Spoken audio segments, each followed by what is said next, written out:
Hello everybody, welcome to the September 24th REITs portfolio review, and this time round is a totally different story. What a difference September has made, because my portfolio has reached an all-time high since inception. I'm just 5% short of doubling my capital committed, so I'm extremely happy. After a very torrentious 2 years of suffering to see my portfolio sinking and sinking, September has proven to be a turning point and maybe a reflection point where the REITs portfolio and the entire portfolio rebounded extremely strong, as I will present the numbers subsequently, and my portfolio has reached an all-time high.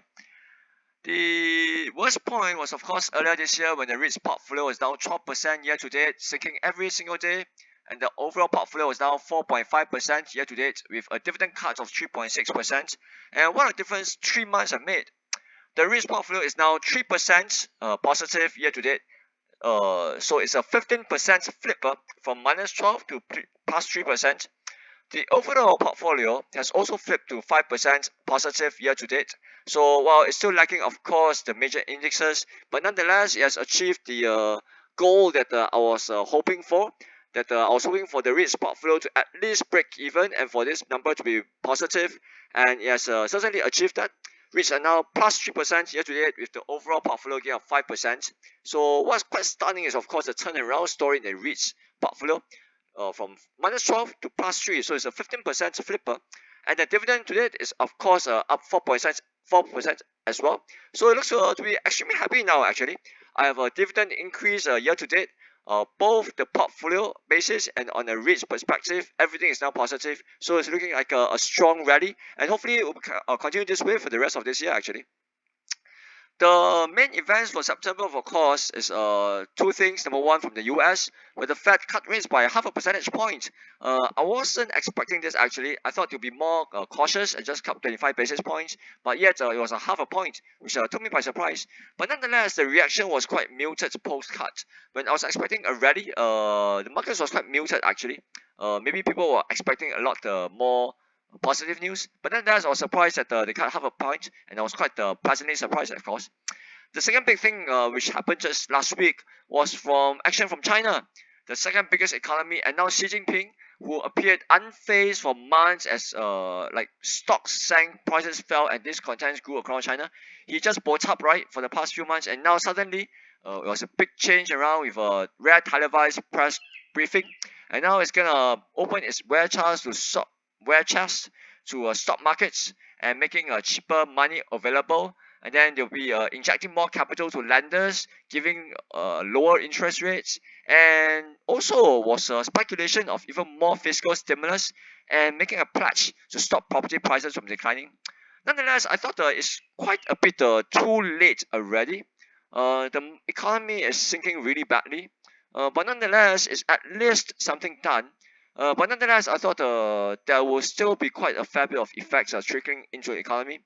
The unemployment rate continues to rise, spending powers continue to decline, and property prices, I'm not sure if it's going to be stopped from declining, but I don't see it increasing anytime soon.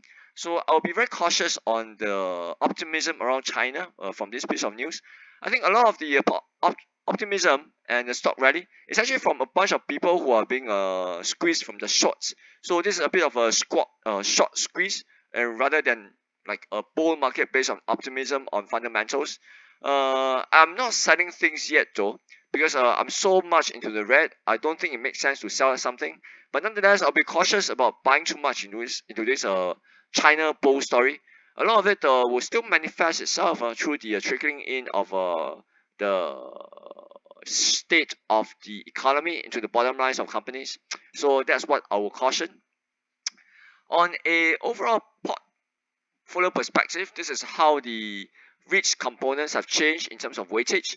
This was the weightage of us last month in August, and basically FEHG is the same, AIMS is the same, Clint is somewhat higher, ESR is the same, MIT is a bit lower. I didn't sell anything though.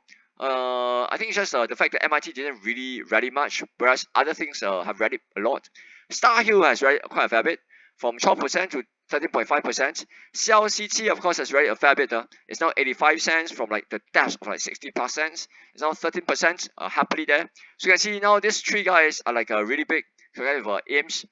FLCT is now 11.5%, up 1.5 on further cuts from ECB. And I think of the central banks around the world, ECB is most likely to cut more aggressively because the European economy is now stinking really badly. Ascot is the same and IREIT is the same. And that's the update for the different components. You can see overall that the CLCT and Star Hill has rallied quite a fair bit already. This is quite good. I haven't sold much for the past 1 year. I've offsetted a fair bit of Star Hill though. It would have been better if I kept everything, of course, but nonetheless, it was getting too big and I'm not comfortable with it. Quite happy to see a CLCT rebounding. Finally, this stuff is now for me finally almost break even on my purchase price. My purchase price average down over the years is around 87 cents, I guess, and so I'm just a bit shy of breaking even on CLCT. I do not intend to sell anything though. I think it is not correct to be 86 cents. I think it should be easily worth like more than $1, maybe 105, 110. And even then, I'm not gonna sell anything at all. They have a good portfolio, and I'm happy to keep it actually. So on the overall perspective, REITs is still 38% of my portfolio. I'm happy to keep it here. It should have rallied a fair bit more actually, if not for the fact that a bunch of dividends were given out and I didn't reinvest the capital into REITs. I took all the dividends, I bought other stuff, non debt laden, profitable companies that were giving out healthy dividends, so as to diversify my portfolio even more. So this is the update for my portfolio actually. Quite a very pleasant September. And what's even more reassuring to see is that my portfolio has reached an all-time high already. So from my inception almost 10 years ago, now it's doubled. Of course, a lot of people will be saying that this is a horrible performance over 10 years. So it's like almost 10% per year only, right? But nonetheless, I think I'm happy. Slow and steady, collecting a whole bunch of dividends. And my dividends collected this year to date, is now 4% higher. I do expect a whole bunch of dividends to come in as well for the rest of the year from my Fraser's REITs and also for other companies that I bought into. So by the end of the year, I think my total dividends collected will have broken a new high as well. And hopefully the valuations, everything will break another new high. So a very, very happy occasion, and hopefully you guys also enjoy September as much as me. Let's hope for a big bang to the rest of 2024, and all spells ends well. Bye bye.